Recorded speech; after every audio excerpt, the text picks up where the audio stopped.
Dennis, one of the things that we're recognizing that's going on in our culture right now is a term that has been used to describe it as the Great Resignation. The idea that we're seeing a pretty significant exodus from the labor force. Obviously, we would expect that to one degree as the baby boomers are continuing on into retirement age and have constituted the largest segment of the working population, and is now being, of course, replaced by millennials. But the reality is that we're seeing people of all age groups that are exiting the workforce for many, many different reasons, and we certainly could get into a great discussion as to why that is taking place. But let's talk about the issue for a company leader, owner, manager, a leader of a team. What are some things that they need to be considering in terms of how to maintain a sense of commitment, even a sense of loyalty? We've lost the sense of loyalty these days in the workforce, but how do we build the sense of longevity so that people want to stick around and be a part of our work team for longer than the average kind of 3 years that we're seeing in today's world? What a stimulating question. Now, you and I just spent the last 10 minutes talking about some of what's behind that question. And I want to give a very simple answer, if I may, and then come back and clean up the mess.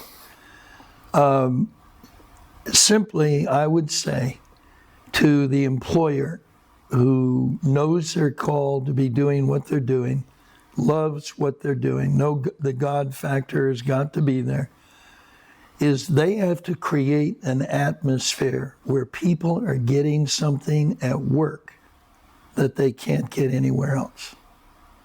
That is the target. That's the bullseye in this, is what kind of an environment can we create in what we're doing that people do not want to walk away from it. And it's not really all about money, and it's not really all about retiring. It's about this place that I work, this team that I'm a part of, this organization's goals that I believe in. If I walk away from this, I'm walking away from something that is now embedded in my heart with the relationships, the stimulation of conversation, the strategy, the atmosphere that has been created is compelling. And to walk away from it would leave a hole in my life. That is my simple answer, and I would say rather profound, not good for me, right. But it's a no-brainer once you see it. We've got to create an atmosphere that is compelling. Yes. And anticipating your question to some degree, my mind, I want to share the madness of my mind. And this is where history becomes so critically important in terms of context. The world as we know it now is the product of a series of things that have happened over decades or time periods, beginning with really somewhere around the late 1890s into and up to the First World War. So now we get a world that moves into combustion engines, to global warfare, and the creation of the first really complex financial system. And we go into its crash. We get through the 30s with unionization and all the things that we're dealing with the culture there. We never really get, the economy never really in and of itself is healthy. It's healthy only because World War II shows up and totally changes industry. And we begin to sort out all that. We get through World War II, we emerge with the United States as the preeminent power and all the global shifting that is going on. And we begin to shift. The great shift begins in the 1960s primarily, which is the birthplace of where we are now. And then you inject that with the computer and all of that goes with that. So COVID comes along and injects something into all of this that is brand new, and that is being able to work out of your home. That had never been done in post World War I, post Depression, post World War II. That phenomena out of necessity is going to have, and is triggering right now, one of the biggest social psychological shifts in history. But there was a tremendous distinct separation between the home and work. We moved out of the offices that I was operating in until 2000, maybe 2010 is when it really hit me. And I no longer was going in Monday to Friday. I was coming upstairs to my office trying to keep this world, which I love, the books and what's in here in my life. But it was a totally different experience to go up those stairs that we go to downstairs into the house. And the questions that came to me was, how do I separate and make sure I keep separated all the work, because I'm still doing work up here. I'm not doing it with secretaries. That's all distance now. That's scanners and copies and, which my interface in a team is now virtual. Okay? That's a radical shift psychologically and socially. And I didn't realize until a few years ago, and I began to realize that what I'm doing now, I had no preparation for what it would do to me psychologically, or even in the way that I view my work and what I'm doing, is to have that degree of separation and the abandonment of the socialization of working with people you enjoyed seeing, the routine of all that. It was a really interesting and very secure management. Right now, nobody's watching me work. I'm here. I don't have any of the constraints. I don't wear suits anymore. I don't dress for work. My closet is full of clothes that I hardly wear anymore.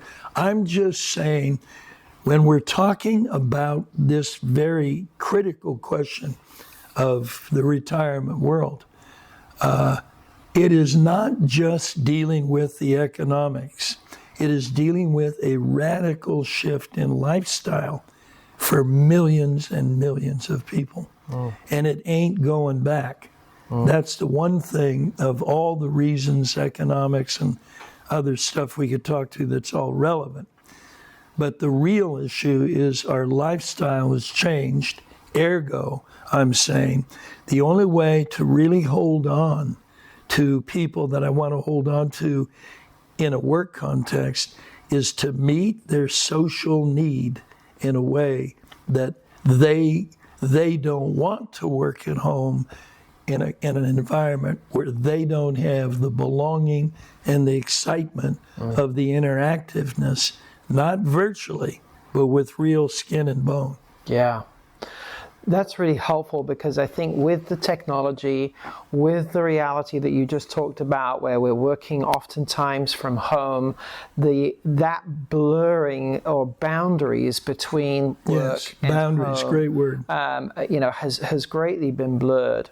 What are some specifics that you can think of, some real practical things that that a manager or an owner of a company can create to create a work culture where you can work as hard and as long as you want to, but that you are empowered to be able to make sure that the distinction in your home is being made with regards to how you are taking responsibility for all aspects of your life and not just the work aspects of your life, including the responsibility to rest and enjoy and to do the other things that one loves to do.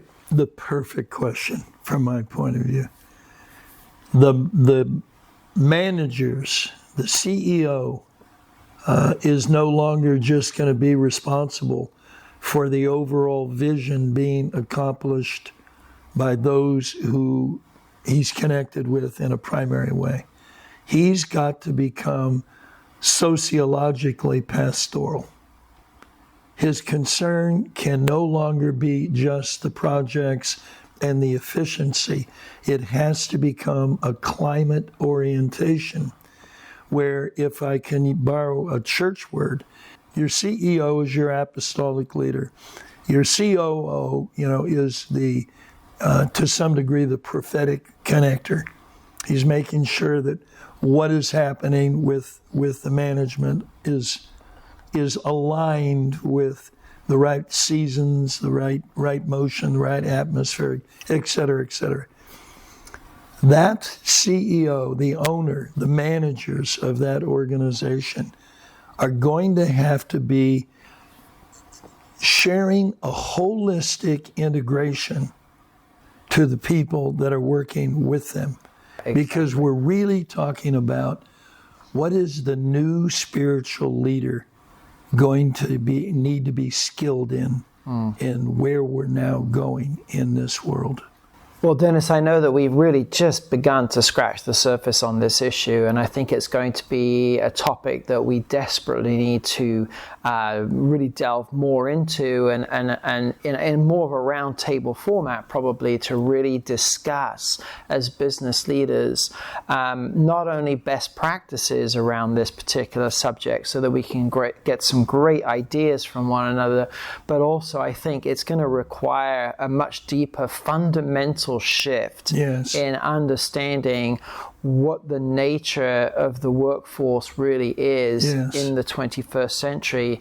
And you talked a little bit about history, but in a sense we have experienced this before, but we're going back hundreds of years to where business really was oriented around the home instead of around a factory. And so we're going to need some pretty significant conversation, I think, in terms of not necessarily that everything's going to revolve around the home again, but we are living in times of great flexibility. And I think our inability as leaders to be flexible is only going to create tension, ongoing tension that we've got to resolve if we want people to retain and continue to work with us. As you and I remember, we made the comment, in fact, we did an out segment on the responsibility and the vision of the Christian-based work environment becoming a rescuer, as it were, into the culture, and the assignment spiritually and socially of the marketplace into the definition of culture and where it's going. Not just money. As you know, we opened that one too. And that's really another piece of another way of talking about what we're talking about here. We've got a whole new set of integrative skills, of unification skills, where it really becomes one thing to the spiritual leaders who are in that mode of being used by God, of the integration of a fragmentation, that when people touch that integration, they don't want to lose it. And it's going to happen in the marketplace more than anywhere else. And that makes the marketplace a weather vane in the spirit. And that opens a whole new level of teaching and responsibility in doing business God's way. That's right. Well, thank you, Dennis, and we look forward as much as we can to engaging in further discussion, I think, around this really important issue that we've still got to grapple with. Yeah, amen.